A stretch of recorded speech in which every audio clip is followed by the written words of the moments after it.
Aujourd'hui, on va regarder ensemble une poche qui est très populaire autant sur les paires de jeans, les chemises ou même sur des sacs. Donc, je parle de la poche plaquée avec une pointe dans le bas de la poche. Donc, c'est une poche qui est vraiment très facile à coudre, mais lorsqu'on retrouve ça dans un patron, parfois on ne sait pas trop comment s'y prendre et comment la coudre. Donc, on va regarder ensemble une étape à la fois pour bien comprendre comment réussir notre poche plaquée. Donc moi, mon nom c'est Christine et je suis propriétaire d'une école de couture. Dans les capsules testées en atelier, je te montre exactement les techniques de couture que j'enseigne dans mon atelier, comme si on était là côte à côte. Donc je vais te montrer là, les bons gestes à adopter pour réussir la poche plaquée. Donc, on commence tout d'abord avec la pièce de patron. Donc, elle doit être fournie là, dans le projet que tu as commencé ou sinon, tu peux la créer par toi-même. Donc, ici, la poche plaquée, ce qui est très important, c'est qu'elle est symétrique. Donc, de chaque côté ici, c'est exactement la même forme. Donc, ici, c'est une poche plaquée que j'ai dessinée moi-même. Donc, les poches plaquées peuvent être autant là, un peu plus rectangle, un peu plus carré. Donc, ça dépend vraiment du modèle que tu choisis. Tu peux même t'inspirer d'une poche qui est près de toi, là, soit dans un vêtement ou dans un accessoire que tu aimes beaucoup. Ici, ce qui est important, c'est que soit que tu as tracé toi-même ta pièce de patron ou qu'elle est fournie dans le patron que tu as choisi. Ici, c'est important de connaître, dans le fond, c'est quoi les valeurs de couture qui sont incluses dans la poche que tu as devant toi. Donc, ici, soit qu'on t'a fourni des explications avec des mesures ou on peut venir tout simplement mesurer là, la valeur de couture qui est incluse. Donc, ici, pour faire l'ourlet du haut de ma poche plaquée, j'ai 2 cm d'ourlet. Et de chaque côté ici de ma poche plaquée, je vois que j'ai vraiment une valeur de couture de 1 cm. Donc, 1 cm là, qui fait tout le bas comme ça. Ça, c'est super important de connaître ces mesures-là parce qu'on voit à l'intérieur là, la forme de ma poche plaquée. Ça va être la forme finie de ma poche plaquée. Donc, lorsque je vais avoir, dans le fond, tout cousu ma poche plaquée, comme ça, si je plie mes valeurs de couture là, partout, comme ça ici, mais là, on va avoir là, seulement la poche finale de notre projet. Donc, ça te permet aussi de voir est-ce que la poche, elle est de la bonne grandeur? Est-ce que ça te convient? Puis, on va pouvoir découper dans notre tissu. Donc ici, très important, dans le tissu, il faut trouver notre droit fil. Donc le droit fil de la poche plaquée, c'est vraiment là, le centre ici qui représente le droit fil. Donc il va falloir mettre le droit fil parallèle là, vraiment à notre côté de notre tissu. Après ça, on épingle. Une poche plaquée, dans le fond, c'est une pièce qu'on découpe seulement qu'une fois. Donc ici, je viens sur mon tissu là, bien épinglé. Si jamais sur ton tissu, tu as des motifs, donc ça va être important de mettre le motif dans le bon sens pour que, dans le fond, ça c'est le haut de la poche plaquée, soit les personnages, les fleurs, peu importe là, sur ton tissu, soit dans le bon sens pour ton projet. Et ensuite de ça, on vient découper. Donc une fois que mon tissu est prêt et bien repassé, comme ça ici. Donc, ma poche, elle va être prête à être cousue. La poche plaquée, dans le fond, il faut vraiment se servir là, de notre pièce de patron pour bien comprendre, là, comme on a vu au départ, là, quelles sont les valeurs de couture qui étaient incluses dans le patron. Donc, ce qu'on va commencer pour notre poche plaquée, c'est aller faire la couture de l'ourlet du haut. Donc, c'est là où on va mettre notre main dans notre poche. Donc, on va aller bien finir cette portion-là de notre projet. Donc, la poche plaquée ici, dans mon cas, c'était de 2 cm. Donc, ici, je viendrai sur l'intérieur de ma pièce. Je retourne 2 cm de tissu dans le haut, comme ça ici. Donc, je peux venir mesurer là, pour être certaine de ce que j'ai replié. Et je peux venir épingler. Ici, je pense que le plus facile, là, c'est vraiment d'aller repasser au fer à repasser pour bien tenir notre mesure d'ourlet dans le haut de notre poche. Donc ici, on voit là, que ça gondole quand même un peu. Donc, je vais aller presser au fer pour que ça soit bien à plat, bien fixé. Une fois que c'est fait, je peux enlever mes épingles. Et là, dans le fond, j'ai 2 choix. Si à la maison, j'ai une surjeteuse, je peux venir là, déplier ici et venir surjeter le haut de la poche pour que lorsque je vais la replier comme ça, je peux venir faire ma surpiqûre et que tout soit propre à l'intérieur. Deuxième option, si tu n'as pas de surjeteuse à la maison, tu peux venir là, replier le tissu. Ici, j'avais 2 cm de valeur de couture.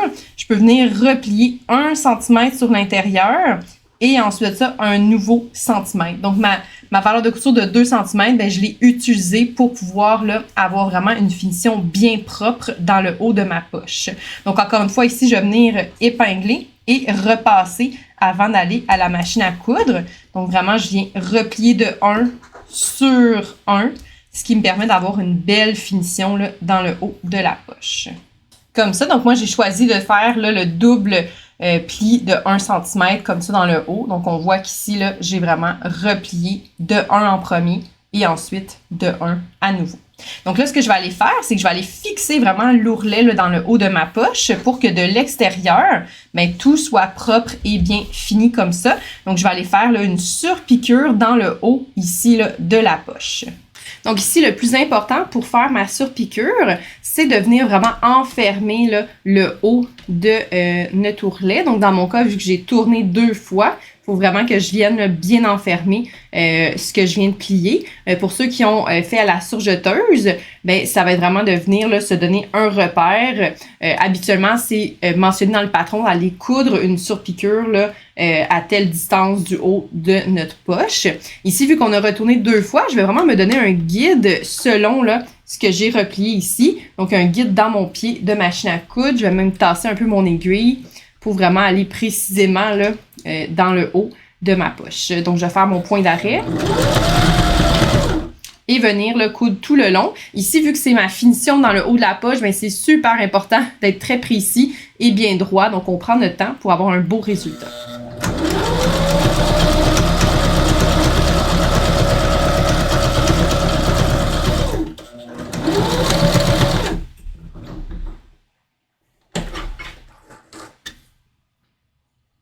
Comme ça, donc ça, c'est le haut de la poche qui a été bien cousu. Puis, on voit qu'à l'intérieur, bien vraiment, la finition est très belle. Donc, ça a vraiment emprisonné mon tissu. Un tissu là qui s'effiloche quand même beaucoup. Donc, c'est pour ça que je préférais bien enfermer le haut de ma poche là, pour qu'il n'y ait aucun tissu qui s'émiette.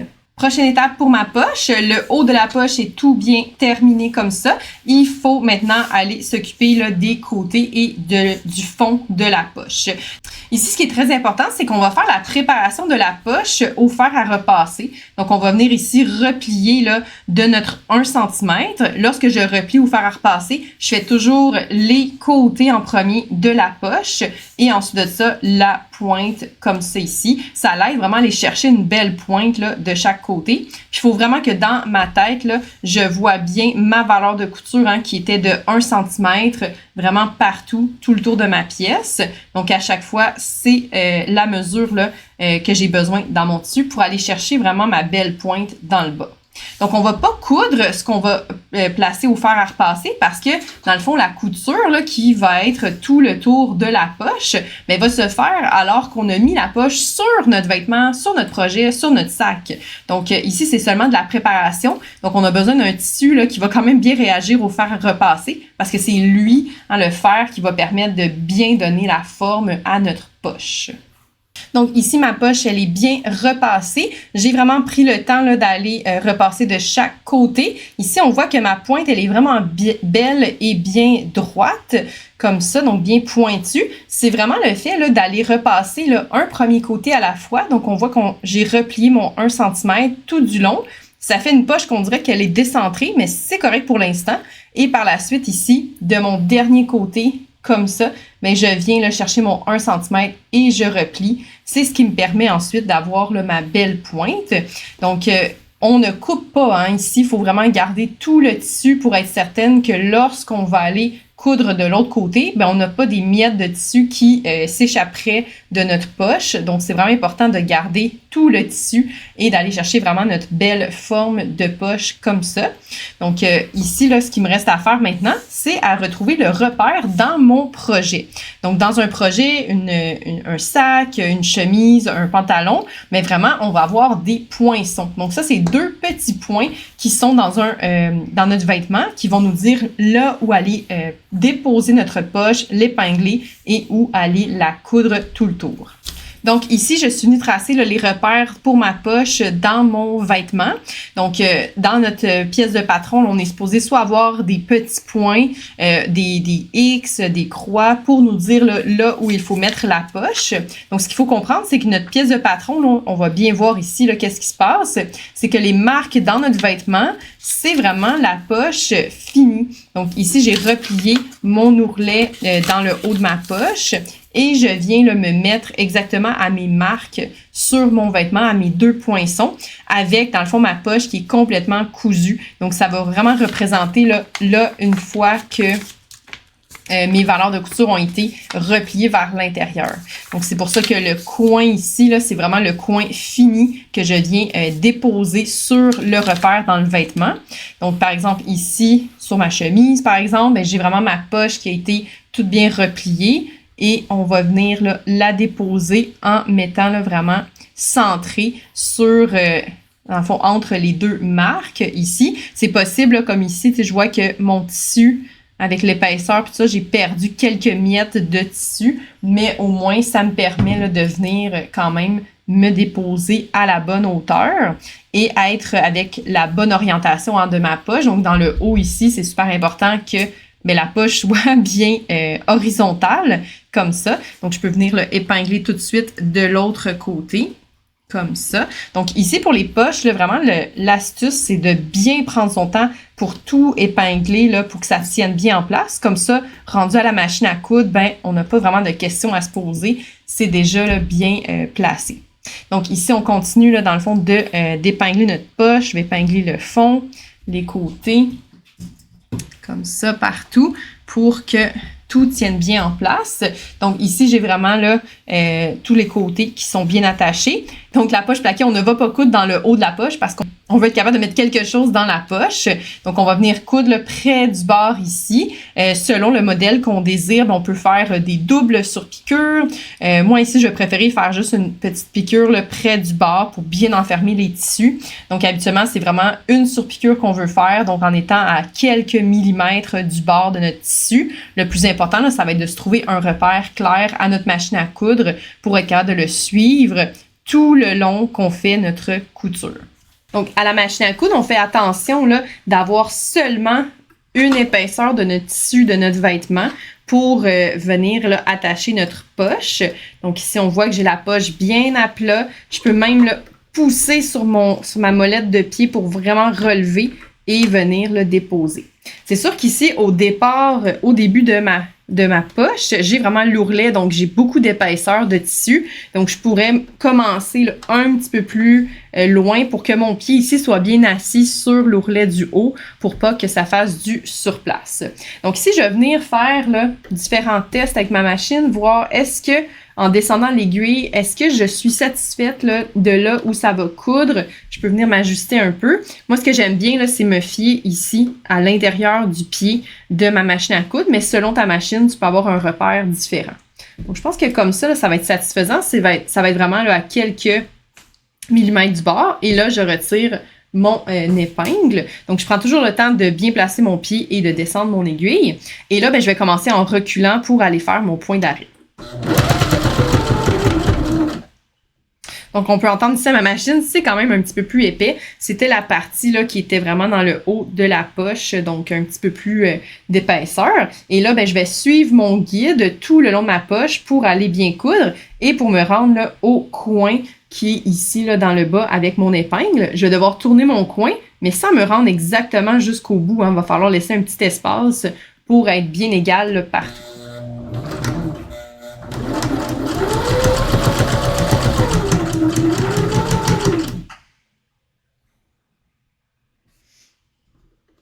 Je retire mon épingle, comme ça, et je peux venir le même là, avec le volant, tourner comme ça pour me rendre précisément là où j'ai besoin et vraiment visualiser que dans le bas ici, il faut que j'aille la même distance que sur le côté. Donc, je peux faire le test. Ici, j'ai planté mon aiguille. Je vais relever mon pied et je vais placer mon tissu. Et en tournant comme ça, est-ce que je suis vraiment avec le même repère dans mon pied? C'est ce qui m'indique là, que je suis vraiment en train de faire un beau contour là, de ma poche. Et je vais continuer. Comme ça, donc j'y vais vraiment doucement pour bien suivre. Ici, ça va être important, là, vu que c'est la pointe, on va prendre notre temps pour vraiment bien aller chercher là, notre forme de pointe avec notre fil. Comme ça. Ici, surtout là, que j'ai mis un fil très contrastant, donc sur le tissu là, qui est quand même presque noir, ben ici, on voit beaucoup mon fil, mais c'était pour montrer à la vidéo. Donc ici, j'ai fait une première tentative. Je vais retourner là où j'étais. Il me manque encore là, un petit point de rien. Je pense que même ici, je me servais de mon reculon pour aller chercher juste une miette de point pour vraiment aller chercher ici là, mon contour comme il faut. Et je viens continuer. Comme ça. Même chose, on prend vraiment notre temps pour aller chercher tous les côtés. Je vais y aller avec le volant. Je pense que comme ça serait pas pire. Je tourne et je vois que je suis bien à côté sur le même repère, donc je peux continuer.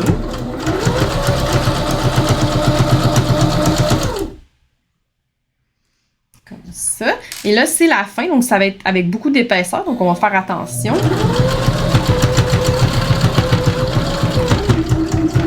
Et comme ça.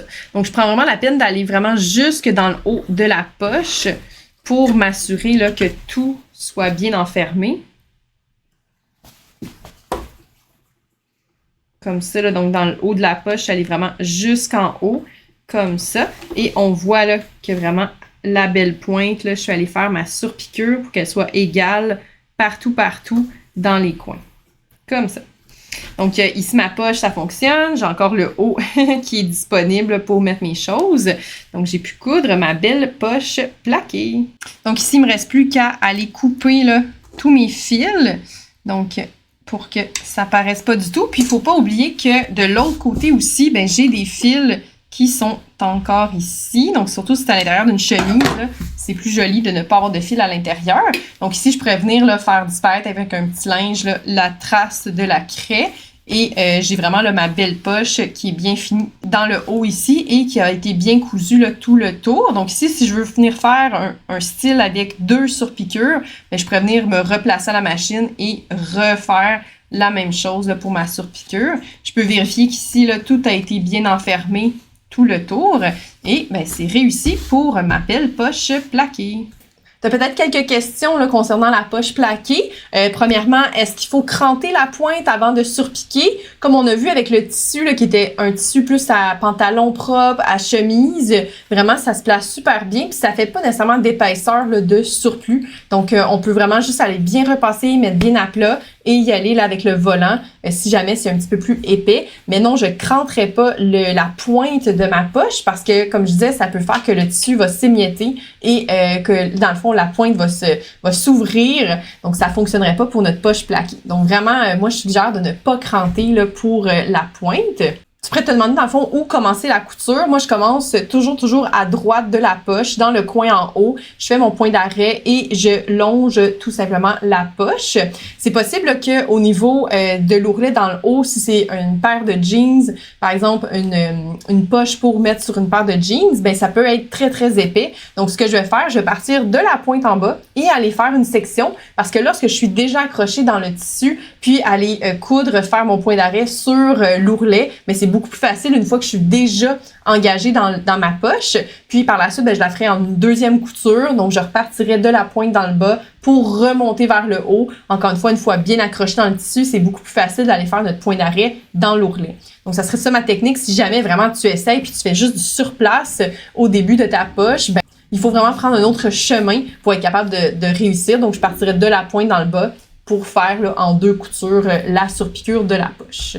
Donc, si dans ta poche, ça le fait plutôt un petit arrondi au lieu d'être vraiment une pointe bien claire, c'est vraiment au niveau du repassage qu'il faut faire très attention pour aller chercher vraiment là, notre valeur de couture qu'on replie vraiment de façon parallèle à la pièce de patron. Donc, ça se pratique, c'est pas évident au départ, mais vraiment le fait de travailler notre pièce là, au fer à repasser, soit sur l'envers en repliant nos valeurs de couture et ensuite ça en ajustant un peu sur l'endroit, ça peut vraiment vraiment t'aider là, à aller chercher une belle pointe, mais vraiment, ça peut dépendre aussi du tissu. Donc, par exemple, une poche plaquée, mais faite dans du polar, ben, ça peut être très, très épais. Donc, c'est sûr que ça peut avoir l'air quand même un petit peu plus arrondi. Puis, un tissu qui se repasse moins facilement à la machine à coudre, ça aussi, ça peut causer des petits soucis là, au niveau de la pointe. Donc maintenant, c'est vraiment le fun parce que tu sais créer là, tes propres poches plaquées. Donc, tu connais la technique pour aller coudre là, la pointe aussi là, dans tes projets. Donc là, tu peux inventer toutes les sortes de poches plaquées, toutes les grandeurs. Donc, souvent dans mon atelier avec les élèves, lorsqu'on veut décorer un projet, ben je peux leur tracer là, rapidement une poche plaquée selon là, qu'est-ce qu'ils veulent mettre dans cette poche-là. Donc, par exemple, là, si on veut juste mettre des clés dans un sac à main ou dans une poche poitrine, on veut juste ajouter un petit élément décoratif. On n'a pas besoin qu'elle soit très grande, la poche.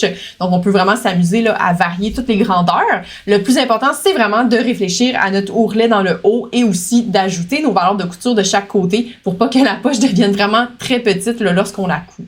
Donc maintenant qu'on sait coudre la poche plaquée, peut-être là, qu'à la maison, tu as plutôt des difficultés avec ta machine à coudre, donc c'est difficile de coudre des coutures, ça prend des demi-heures de temps pour être capable de réussir là, tes coutures. Donc peut-être que tu serais rendu à te demander là, si tu as besoin d'un cours de couture pour faire ton propre diagnostic. J'ai préparé là, un petit quiz qui est disponible là, juste ici dans la description. Donc tu peux cliquer sur le lien et dans le fond répondre aux quelques questions pour vraiment savoir là, est-ce que tu es assez autonome avec ta machine à coudre ou tu aurais besoin d'un accompagnement. Donc je te souhaite bonne couture et à la semaine prochaine. Bye bye!